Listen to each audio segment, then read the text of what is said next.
If you're looking to move to the US this fall with funding, watch this tutorial from the start till the end because I'm going to be sharing with you 3 universities with funding that you can take advantage of. I'm going to share with you how to apply to these universities and the various funding programs. I'm going to share with you visas and immigration information that you need to know. I'm also going to tell you about budgeting tips that you should keep in mind as an international student moving to the US, and also I will share with you tips on how to plan your career from the first day that you step foot into the US such that you can take advantage of all of the opportunities that are available to you. So if you're ready, let's get right into it. But before we do that, hello, my name is Sylvie and I am a 4-time fully funded scholarship grantee, and I am here to teach you how to go get your own scholarship. How do I teach you? The first way that I teach you is on LinkedIn and on X. If you do not follow me there, go ahead and follow me. The second way that I teach you is here on YouTube. So if you're not subscribed to this channel, go ahead, hit the subscribe icon, like this video, and remember to turn the notifications on because all the time that you come to this channel, I am going to be teaching you something new that would help you take your study abroad dreams and your scholarships abroad dream all the way to the next level. The third way that I teach you is through my bootcamps. I offer 2 types of bootcamps. Number 1, for students that are brand new to the world of scholarships, you're still just trying to figure it out, you're interested, you're not yet sure, but you want to. I am going to be holding your hand and guiding you throughout the process to make sure that you submit an extremely competitive application and you do not get caught in the cycle of rejections. I was caught in that cycle for 5 years. You do not want to do the same thing as me. I am here to teach you not to repeat my mistakes. The second boot camp is for those that are already in that rejection cycle. If you've been receiving rejections back to back, please do to sign up for the boot camp. I am going to teach you how you turn those rejection letters to acceptance letters, because I was caught up 5 years of rejections and then I figured out how to be an ideal candidate for any scholarship. Fast forward 8 years, I kept getting. So if you want guidance on really how you get scholarships, sign up for the boot camps. All the links are going to be in the description box. Okay, so here we are on the website of the first university, and it is the Graduate Assistantships at University of Tennessee at Chattanooga. I hope I'm pronouncing that correctly, and I'm just going to show you the website just to make sure that you get if you're not on this website, you are on the wrong website. So this is the general information about the graduate assistantships, and I'm going to be walking you through. As I'm scanning through the website, I am going to be telling you some information about this particular program. So this graduate assistantship actually is offering a full stipend, and you are going to be getting $4,500 per semester, and then you are also going to get a full tuition waiver. You're going to get full tuition waiver, and it's going to give you an opportunity to get work experience.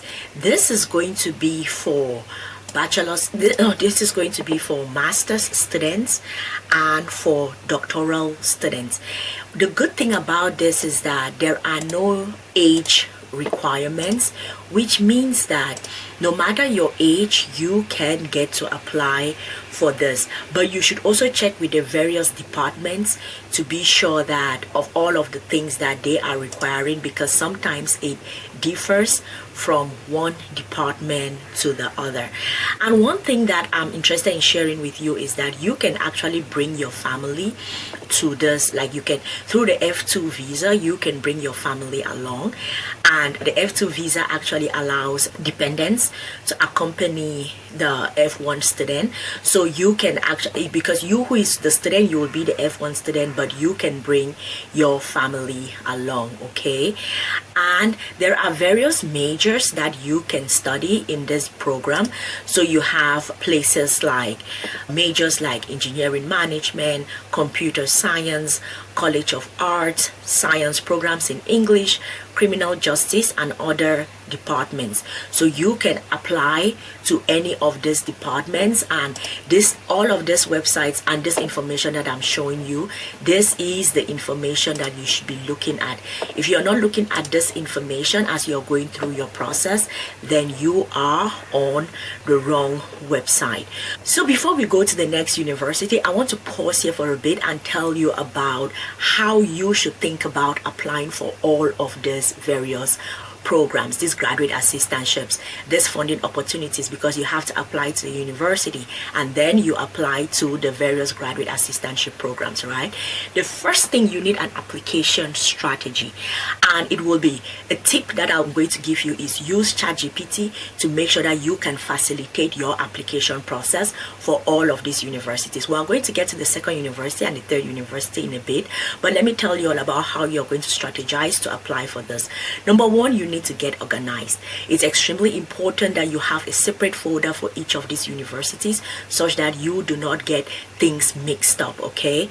And you should have the program name, the deadline. Most of these universities that I'm talking to you all today about, the deadlines are either in June or July. So check the deadlines and then check also the application documents, because it's important that you, in this special folder that you keep for each of this, you prepare all of the application documents. I'm going to put the link to this graduate assistantships in the description box, so click on it such that you can you don't get confused. You go to those pages that I was showing you. And also, I'm going to give you a prompt that you can use in order to write your statement of purposes. Remember, you're going to go study in the US. Essays are extremely important. SOPs are extremely important. You can watch this video here to see the formula that I use in order to get 4 fully funded scholarships. Extremely explicit. It will help you write a perfect SOP. But you can also use ChatGPT and give it a prompt. Write an SOP for graduate assistantships in, put your major there, maybe environmental science or agricultural science, whatever thing you are studying, showing leadership and community impact. It is the US, remember. The US is always interested in leadership, community impact, volunteering, so you have to show all of those things. And if you're going to recommendation letters, you can use it actually to give you like a template. Then take that template and go to your professor and be like, Professor, I came up with a template that I want you to edit in order to help me submit a strong recommendation letter for this particular university that I am applying for. And also, you should use it to practice the interview questions. Tell it to give you interview questions. Then you can, maybe with someone at home, you can practice everything that you need. Something that I want you all to pay attention, some tips that I want you all to know is that you should email the department directly. So go to the website, type in University of Tennessee, Chattanooga, and then you put your major to see the department there, and then email the department directly in order to find out more if you do not get enough information on the official website of the scholarship.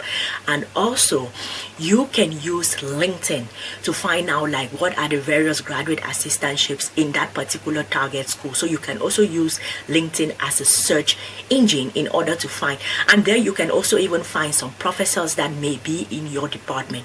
So do well to go ahead and do that. Okay, let us move to the second university, and this is graduate assistantships at Indiana University of Pennsylvania. As I told you all already, these are for fall 2025. Most of the deadlines are June, July, so you still have some time. I'm just going to be showing you the website. I'm going to be scrolling through it slowly while I tell you some information about this particular graduate assistantships. So the benefits of this graduate assistantship is that they are going to give you tuition support, and they are going to pay it towards like your tuition fee, and they are going to give you a stipend. This is amazing. And also, this is another opportunity for you to get professional experience. This is for masters and PhD students. The deadlines vary by department, but as I told you all already, most of these deadlines are in June or July. And there are no age requirements. I was checking through all of the programs. I did not see any specific age requirements for this graduate assistantships, and the number of slots vary by departments, so make sure you check to be sure of what the number of slots that are available for your department. And just as the previous university, you are going to be an F1 visa student, but you can bring your family on the F2 visa. So let me tell you also, I'm going to pause for a bit here and talk to you all a little bit about some visa and immigration things as you are thinking about going to study in the US, okay? Because if you apply to any of these graduate assistantships and you get chosen, you will have to go through the visa and immigration process. So I'm going to share with you some tips on how to think about it. Number one, you have to show your admission letter to the various universities that you are applying for or have gotten admission for. The school that has granted you that admission is going to send you the school will send you that I-20 form, and then you have to pay a service fee, SEVIS fee, that is how it's pronounced, a service fee, and then you can book your appointment at the embassy. Recently I got a student who told me that I have let's go through the documents first. The documents that you need in this process: you're going to need your passport because it's important, you're going to need that I-20 form, you're going to need your proof of funding. If you've already secured your assistantships, it can help with that process of proving your funding. And then you have to confirm the DS-160 confirmation. Then you have your visa appointment letter, and then your ties to your home country. Remember that they always try to, like, one of the ways that they use to eliminate students is, oh, are you going to go and are you going to run away? So it is important to show some things like, okay, these are my ties to my home country. Maybe you have some property there, you have some business there. That goes a long way. And as I said already, you can bring your family members. You can bring them on that F visa. You will be on the F1, but you can bring them on the F2 visa.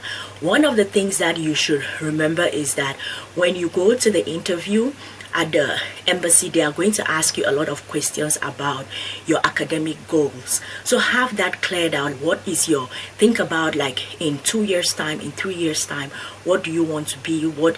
Not 2 years is too small, because 2 years you're probably still studying. So think about in 5 years time, like think about your 5-year goal, your 10-year goal. That is going to help you in order to answer the various questions that the people at the embassy are going to ask you.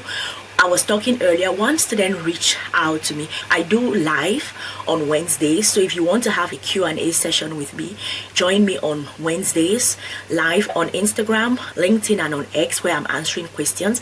And one of the questions that a student asked me was, what if I have all of these valid documents? Does that guarantee that they are not going to reject me?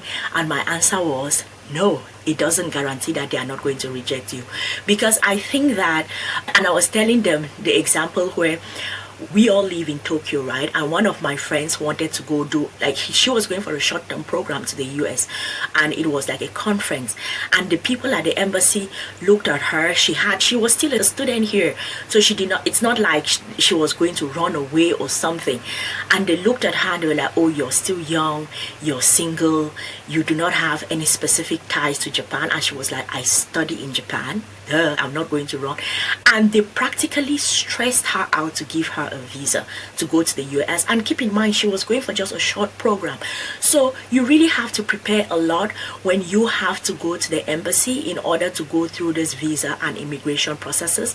Because for some weird reason, people in the US, I don't know why they always think that, I think the US has packaged and sold itself as everybody wants to go there. So because of that, those at the embassy practically make your life a living hell. So try to think strategically about it, practice a lot, get tons of questions online, ask ChatGPT to give you possible questions that the people at the embassy can ask. You can prepare, have like mock interviews with your family members, prepare before you go to the embassy, okay? All right, now we are going to move to the third university. And the third university that we are going to be talking about that has graduate assistantships for fall 2025 is at the University of Tampa. Okay, this is it, the University of Tampa. I don't know why This screen is so tiny. Okay, this is the University of Tampa, and I'm going to be scrolling through the website while I'll give you some information. You're going to get a tuition waiver when you apply for this, and you're going to get $1,500 as stipend, and as usual you're getting 20 hours work experience every week, which is extremely good for you. And this is actually only available for master's students. So as you can see here, MSc in business administration, accounting, business analytics, cybersecurity, entrepreneurship, finance, information technology management, marketing, instructional design and tech, criminology and criminal justice, social and emerging media, professional communication. Okay, so as you can see here, those are the majors, and it's all for master students. There are no PhD students here.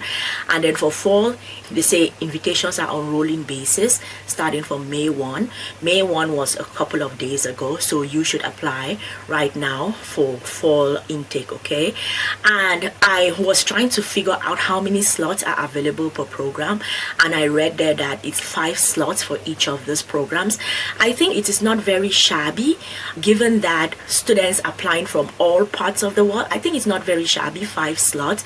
But one thing you have to remember is that you need to really put your best foot forward. And also one of the things is this is just for master students, so it reduces competition. You're just competing against other master students.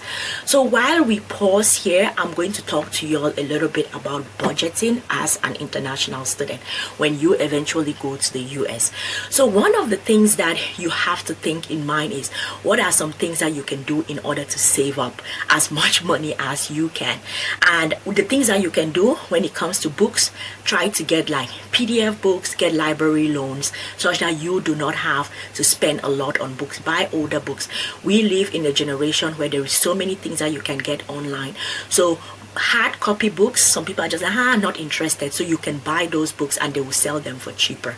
Also use university shuttle buses when you are moving around, because if you're paying taxes, you are going to spend a lot of money. The next thing, cook at home. Cook at home, you guys. Oh, why is this? Okay, all right, that is better. Okay, don't get dark, okay. All right, cook at home, you guys. Cook at home as much as possible so that you can save up on not spending a lot of money on cooking, like practically meal prep for the whole week. I am out of school and I still meal prep. It's extremely a good way to save up on your money. And then when it comes to housing, is going to be expensive, so try to live in the dormitories. You can live in the dormitories or you can live in shared houses. I am out of school and I still live in a shared house because it's cheaper, it helps you save. And one of the things that you can do is like a budget tracker to track how much you spend per month. I think as an international student myself, I think when I look back in hindsight, I wish someone told me about managing my money by tracking how much I was spending, because right now if you ask me how much I spent in total, I have no idea. And that is because I was not tracking, so I could not manage. Right now, one of the philosophies that I live with is what is measured is improved. When you're able to know how much exactly you are spending, then the next month you can do better. And then the other thing that you can do is that when you are moving from place to place, try to figure out discounts. Follow up with people who share information about discounts and educate yourself a lot on the various discounts that are available for you as an international student, and take advantage of all of them. Okay, so the last thing that we are going to cover today is career planning post graduation. One of the reasons why I want to talk to you all about this is because no one gave me counsel about this, so I want you all to learn from my mistakes, be smarter than me. The first thing is start from day one. Year one, as you get straight into the university, figure out where the career center is. Make friends with those at the career center. Know what everything is going on in that career center. And the second thing, build relationships with professors. You are going to need them in order to write reference letters for you when you eventually get out of school. And you do not want a situation where you are almost done, then you need recommendation letters for something, and then you're like, oh, which professor will write one for me? And you do not have that personal relationship with any of them that you can just be like, professor, I need help. You do not want to do that. Don't be that student. And then attend tons of job fairs. There are tons of job fairs that are hosted both virtually and in person. Attend all of those. Get familiar with the processes, how hiring happens, how recruiting happens, and familiarize yourself with all of those things. You may not need them immediately, but knowing exactly the times of the year when they open up, what university campuses they go to, what documents to prepare, that is going to keep you one step ahead of everyone else. And then when you are done, you can apply for the optical practical training, which is the OPT program. Under it, you are going to get 12 months after graduation, but if you are in the STEM field, you are going to get 24 months extension. And you need to start your OPT application at least 90 days, that is 3 months before your graduation. Remember that, such that you do not lose track of it. And you're going to get the H-1B work visa. This is the one that is sponsored by your employer, and then you can apply through the lottery systems. Many international students actually get hired by universities. Universities do not have a specific number, so they are extremely a little bit more flexible. You can look into all of those options offered by your university. That is why you should be in contact with the career center, because if you know them, they know you, they are going to give you all of this information. Also, make sure that you focus on building an important LinkedIn profile. Remember that LinkedIn is practically you showing your skills. So show up on LinkedIn and show yourself there. Do not only think about LinkedIn when you get to your final year of your study and then you're trying to get a job. That is when you start rushing to LinkedIn. Start going on LinkedIn, creating a profile, be active there, building relationships. If you're already eyeing a particular company, start looking for the HR managers of those companies. Follow all of them. When they post something, you're the first person to comment, such that they can start knowing your name and knowing that, oh, this person always comments. And then if they put up something, you can be the first person to see that there is an opportunity. And because you have been commenting and building an online relationship, they know you.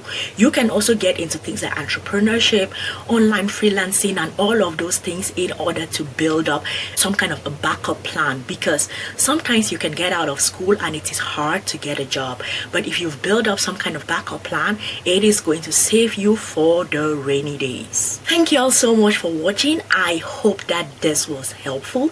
If it was, please do well to give this video a thumbs up and let me know in the comment section, are you going to be applying for this graduate assistantships?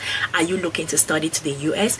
I know not everybody is looking to study in the US, but if you are interested in Canada, watch this video here where I tell you about 600 fully funded opportunities for vocational students, bachelor students, master students, PhD students, postdoc students to move to Canada. Mind-blowing opportunity. Watch that video, learn about it. If you don't want the US, you prefer Canada, watch it, and it is going to help you very much. Thank you all so much for watching. I am going to see you all in the next one. Bye.